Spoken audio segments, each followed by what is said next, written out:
First, live, local. This is Fox 12 Now.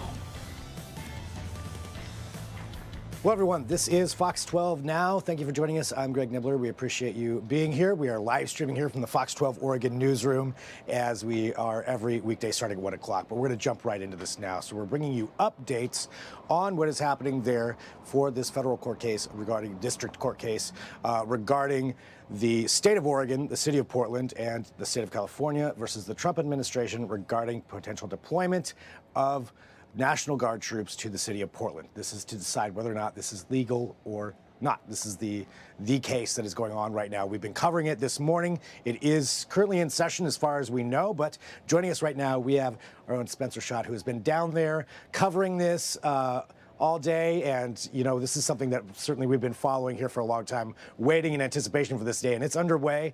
And there's a lot that's happened just in the couple of hours this has been going on so far. And so, Spencer, thanks for being here. You know, for those who are just joining or aren't caught up extensively on what's been going on so far, would you mind just recapping a bit for where we're at right now, and then we can talk about some of these developments that have happened? Yeah, definitely. Right now, we are waiting for them to go on their lunch break. They started at 9 o'clock this morning to discuss the case that you just mentioned of whether or not President Trump has the authority to deploy the National Guard here to Portland. And we heard a lot of information this morning, but before we actually got to opening statements and before they called their first witness, we actually learned that the federal government violated that temporary restraining order Judge Immigrant issued back on October 4th, just a day after it was issued. Now, before the opening statement started, Judge Immigrant asked the defense attorneys, she said, quote, on October 5th from 12 a.m. to 2 a.m., did the National Guard deploy to the ICE building? The defense attorney then responded, yes, troops arrived around 11 p.m. and completed their shifts at 2 a.m. Judge Immigrant then said, we will discuss later if this is a contempt in violation of my temporary restraining order. Now, they haven't gotten to that discussion just yet, because right after that discussion, they went into opening statements where we heard from both sides, starting with the plaintiffs, who are the state and the city. They are arguing it is unconstitutional for the president to send the National Guard into Portland, saying it is a violation of First Amendment rights. The protesters have a right to be out there, to let their have freedom of speech and to protest the administration. But on the other side, the federal government is saying that because the protesters have been out there so often and so consistently since June, it almost constitutes as a riot or a rebellion, thus needing the National Guard to step in to help federal agents control the building or protect the building. Now, we've seen a lot of back and forth in this case outside of the court, and in the courthouse we've seen quite a bit of back and forth as well.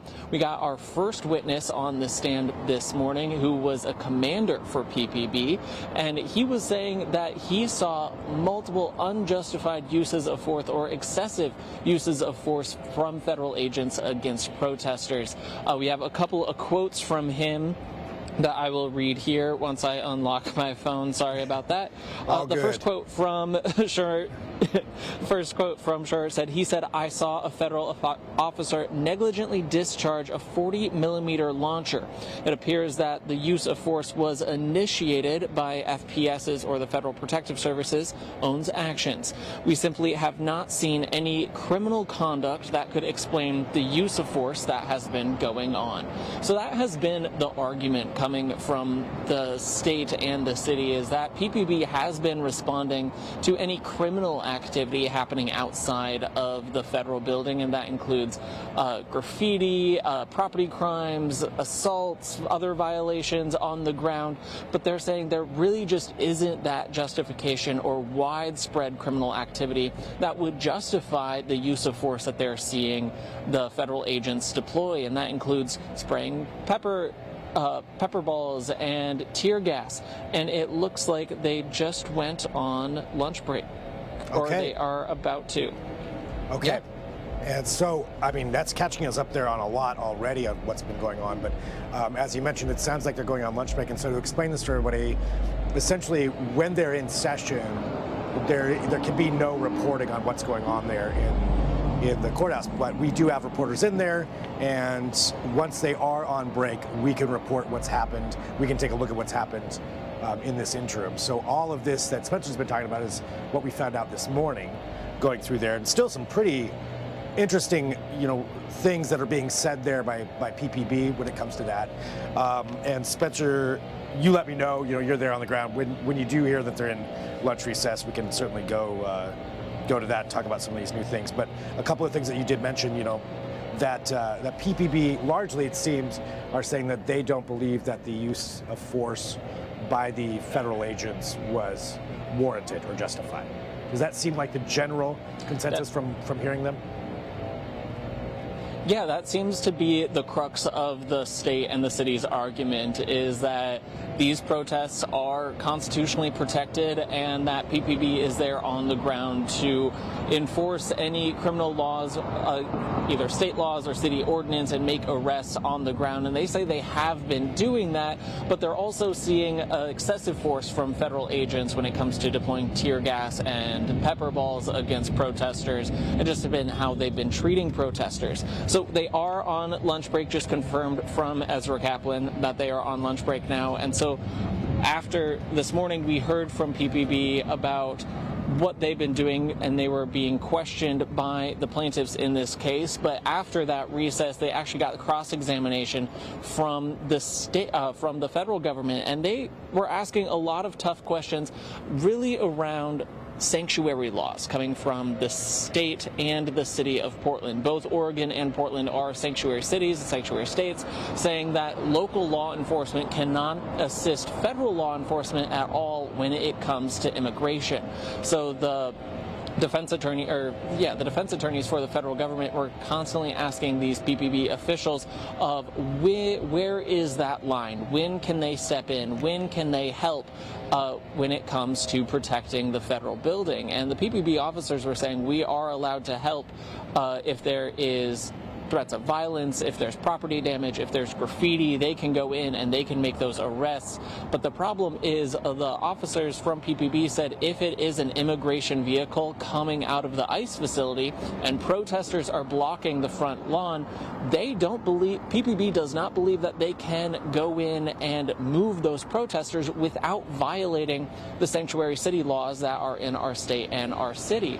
And so the federal government is saying PPB is not doing enough when they're not moving protesters out of the way for immigration agents can come and go from the building. But PPB says that's not their wheelhouse. That is what the Federal Protection Services, or FPS, is for. They're the ones that need to be moving protesters to allow the immigration officials to come and go from the building. So that was a lot of the back and forth that we saw this afternoon. Looking at Ezra's notes, we also saw some interesting points of that excessive force that PPB was talking about earlier. On October 20th, they mentioned one portion where they showed a video on social media showing FPS firing pepper balls at the northwest corner of Bancroft and Moody. One protester ran behind a squad of PPB bike officers. An FPS agent came up to the PPB officer and said, "You either need to engage with us or get away." The PPB officer testified in the courtroom saying, "For me, that really captured the disconnect and frustrations that we have present. We are not seeing the actionable criminal activity that the federal officers are claiming, and the fact that this conversation happened publicly also was not helpful," kind of showing that tension between the federal officers and PPB. Wow. So that's, again, going through some of this. So since you just mentioned that they did go into recess, so taking a look at some of those different things here, looking at some of the back and forth, and apologies, I'm reading this right now as we're going through. I see one thing where they were asked, looks like this is PPB was asked, how would you compare the protests at ICE to 2020 Portland? And the answer was there is no comparison. The level of violence and criminal behavior in 2020, there is no comparison. It was just an entirely different type of disorder. There was the question, is the level of force used by FPS at ICE a representation of the violence there? This is a question asked to PPB. They said, no, the types and amounts of force used by federal officers is disproportionate to the criminal conduct observed down there. So this has been PPB's answer there for a lot of this lot of the questions that they've been getting. So cross-examination going on. I'm going to look through here just a little bit more at some of this. Yeah, and in that cross-examination, one point that stood out to me was really PPB pushing back of the cross-examination, asking the PPB officers why they were not blocking off Bancroft, why they were not setting up barricades in the street. And the PPB officer testified having traffic flow through Bancroft Street actually prevents protests from growing too large. So there really is two sides to the story here, where federal officials are saying they're not doing enough. They want the street to be closed off. They only want ICE trucks coming and going from Bancroft. But PPB says if they close off Bancroft, that will only allow the protests around there to grow even larger. So they're saying by keeping that street open, keeping traffic coming through that area, really confines the protesters to the sidewalks of the street and prevents them from growing too large. Another interesting point that Ezra took note of that really caught my attention was the questions of when PPB would step in. There was a back and forth here where the defense attorney asked if there were people blocking the entrance to the courthouse, would PPB remove them? The officer said yes. The defense attorney said, would you if they were immigration? The PPB officer said no.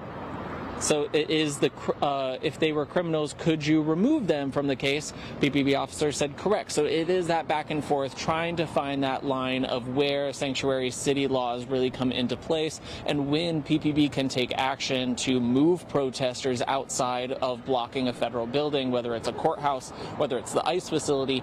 They really go back and forth on whether or not immigration activity is happening by federal agents. And if the answer to that question is yes, PPB basically throws up their hands and says, no, we cannot assist in that because of the sanctuary laws of Oregon. So, yeah, they are saying that they are not allowed to.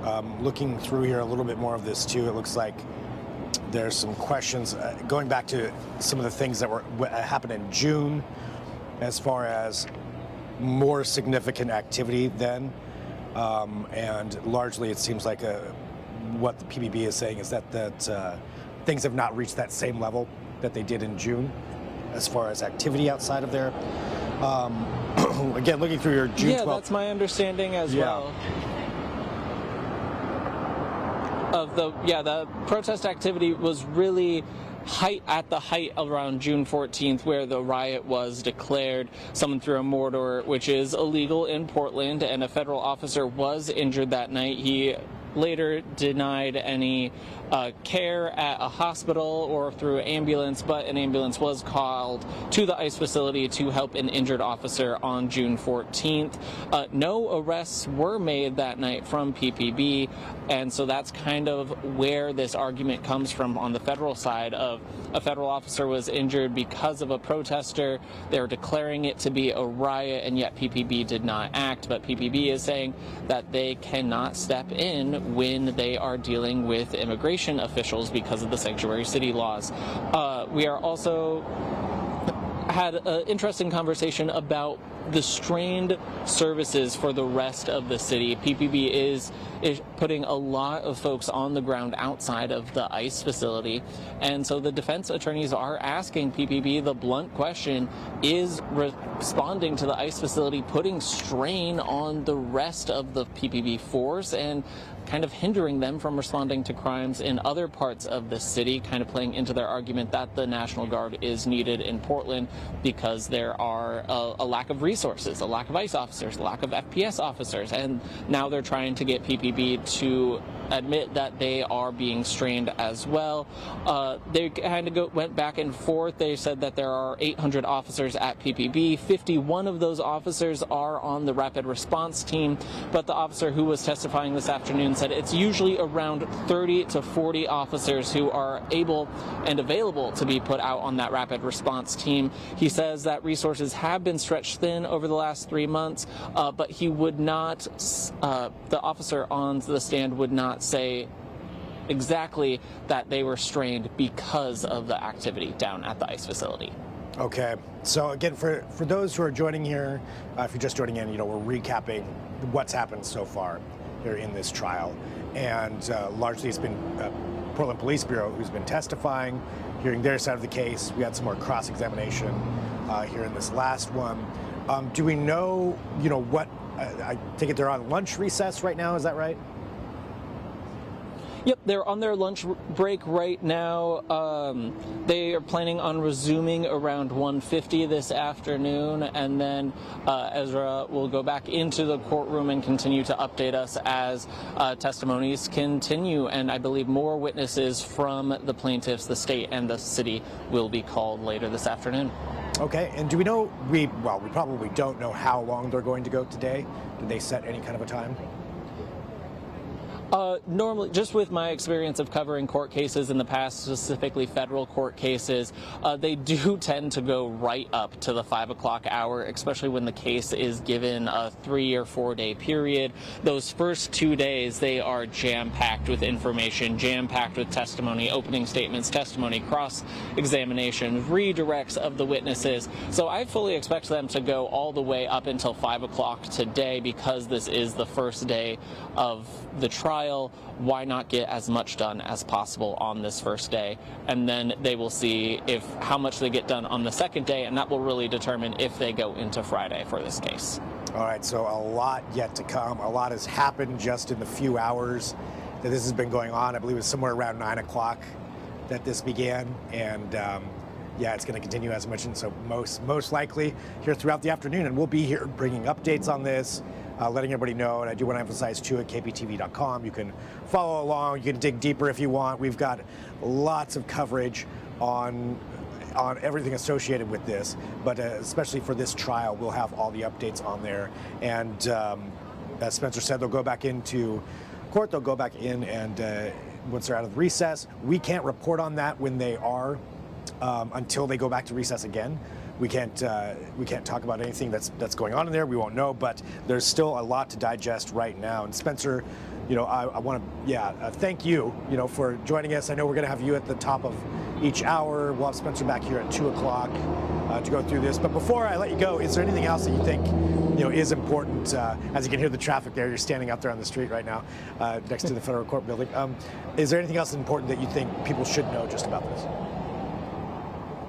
Yeah, just that the overview of this case, this is going back to that original question of whether or not Trump has the authority to deploy the National Guard to Portland.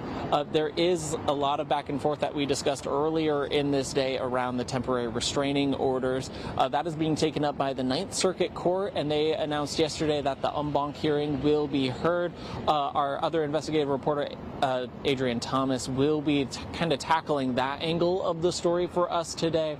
So just there's a lot of moving parts to this case. We're really focusing outside here on the initial question that was brought up after Trump ordered the National Guard on September 28th. The temporary restraining orders, we are still waiting to hear that discussion on whether or not that was violated back on October 5th, but we'll keep you updated as more information comes out this afternoon as they get back to the trial after their lunch break.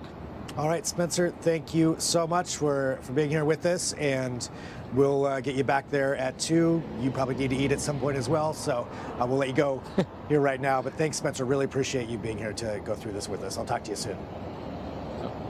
Thank you, Greg. And for everybody watching, we are live streaming here out of the Fox 12 Oregon newsroom. Here's what's going to happen right now. We are going to take just a quick break. So if you're watching on the apps, I highly encourage you to do that. The Fox 12 Oregon apps will be here throughout the day with updates constantly, when we get them, and we'll be here live streaming. We've got some other topics we're going to cover here in just a few, so stick with me here on the apps or the website. If you happen to be watching on YouTube, this video is going to end. We've got lots of other coverage there, lots of things you can watch. We'll be back as soon as we have more updates on this case. If you're just joining in, so again, we are covering this case downtown between the state of Oregon, the city of Portland, and the state of California versus the Trump administration regarding the legality of sending in National Guard troops into the city of Portland to that ICE facility there in South Portland off of Bancroft. So that's what we're following. As we get more info, we'll bring that to you. And again, go to kptv.com and you can certainly go there and take a look at what we have. But for now, for YouTube, we're going to a bit ado there. And for those watching on the live stream, we're just going to pull up a slate here, and then we'll go to a break. And we'll be back shortly with more. I'm Greg Nibbler. This is Fox 12 Now.